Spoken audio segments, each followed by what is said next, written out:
Dans cette vidéo, nous allons voir comment étudier le signe d'un trinôme, c'est-à-dire le signe d'une expression qui s'écrit sous la forme ax au carré plus bx plus c. D'après les résultats établis précédemment, nous avons vu que si delta est négatif, la fonction polynôme du second degré n'admet pas de racine. Cela veut dire qu'elle ne s'annule pas. Donc si elle ne s'annule pas, cela veut dire qu'elle garde un signe constant. En effet, par contraposé, si p de x changeait de signe, alors entre une valeur positive et une valeur négative, on va forcément avoir une valeur nulle. Donc si p de x change de signe, alors p de x s'annule. Donc p de x ne s'annule pas. Comme p de x ne s'annule pas, on en déduit que le signe est constant. Je n'ai pas de forme factorisée si delta est négatif, mais si j'utilise la forme canonique. J'ai ici le carré d'un nombre réel qui est positif. Delta est négatif, donc moins delta est positif, 4a carré est positif. Donc dans ce crochet, j'ajoute deux nombres positifs. Par conséquent, j'ai un nombre positif. Je multiplie ce nombre positif par a, j'en déduirai que je vais obtenir un nombre qui va être du signe de a. Si delta est égal à 0, p de x peut se factoriser sous la forme a fois x plus b sur 2a au carré. Donc c'est le carré d'un nombre réel. C'est par conséquent un nombre positif ou nul. Ça s'annule quand x est égal à moins b sur 2a, et sinon c'est positif. Donc j'ai un nombre positif fois a, donc là encore, p de x va être du signe de a. En revanche, si delta est positif, dans ces cas-là, p de x peut se factoriser sous la forme a fois x moins x1 fois x moins x2. Pour le confort de la démonstration, nous allons décider que x1 est la plus petite des deux racines. Donc là, j'ai un produit et je vais étudier le signe d'un produit. Pour étudier le signe d'un produit, il faut faire un tableau de signes.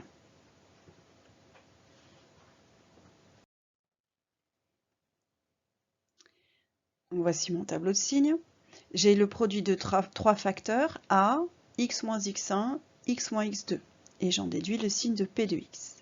On est dans un ensemble qui est défini sur R, moins l'infini plus l'infini, et x moins x1 va s'annuler lorsque x vaut x1, x moins x2 va s'annuler lorsque x vaut x2. Donc je prépare mon tableau. Pour la première ligne, eh bien, a étant une constante, a va être du signe de a. Pour la deuxième ligne, x moins x1 va s'annuler lorsque x vaut x1. Et ce sera, puisque le coefficient devant x est égal à 1, c'est positif, j'ai donc une fonction, la fonction f de g de x égale x moins x1 qui est affine et qui est croissante. Donc j'ai d'abord des valeurs négatives, ensuite des valeurs positives. Donc x moins x1 va être du signe négatif, nul, positif, positif.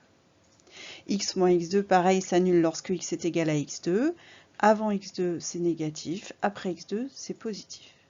Et maintenant, je vais devoir étudier le signe de ce produit. Moins fois moins, ça fait plus. Plus fois le signe de a, ça va être du signe de a. Moins fois plus, ça fait moins. Moins fois le signe de a, ça va être l'opposé, ça va être le signe de l'opposé de a, ou l'opposé du signe de a. Donc le signe de moins a. Plus fois plus, ça fait plus. Plus fois le signe de a, c'est signe de a. Et ça s'annule en x1 et en x2. On en déduit la propriété suivante. Si delta est négatif, l'expression est de signe constant, elle est du signe de a, elle ne s'annule pas. Si delta est strictement positif, alors on a le tableau de signes suivant, où x1 et x2 sont les deux racines classées par ordre croissant. Donc à l'extérieur des racines, ce qu'on appelle à l'extérieur des racines, c'est-à-dire avant x1 et après x2, ax au carré plus bx plus c est du signe de a.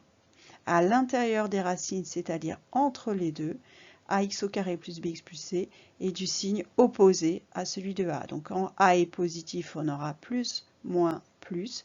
Quand a est négatif, on aura moins, plus, moins. Et enfin, quand delta est égal à 0, alors ax au carré plus bx plus c va être du signe de a pour tout réel, mais s'annulera uniquement en moins b sur 2a. Exemple d'application, résoudre les inéquations suivantes. La première, il faut résoudre l'inéquation x au carré plus 3x plus 3 qui est strictement positif. Donc là, on reconnaît un trinôme du second degré, du discriminant delta égale b carré moins 4ac, donc 3 au carré moins 4 fois 3, ce qui me donne 9 moins 12, c'est-à-dire moins 3. Donc j'ai un discriminant négatif, j'en déduis que x au carré plus 3x plus 3 est de signe constant. Le signe, c'est le signe de a vaut 1, donc a est positif. Par conséquent, x au carré plus 3x plus 3 est positif pour tout réel. Or, mon inéquation me demandait quand est-ce que x au carré plus 3x plus 3 était positif. J'en déduis que c'est valable sur R, donc la solution, c'est R tout entier. À présent, on nous demande de résoudre l'inéquation moins x au carré plus 3x moins 2 égale 0.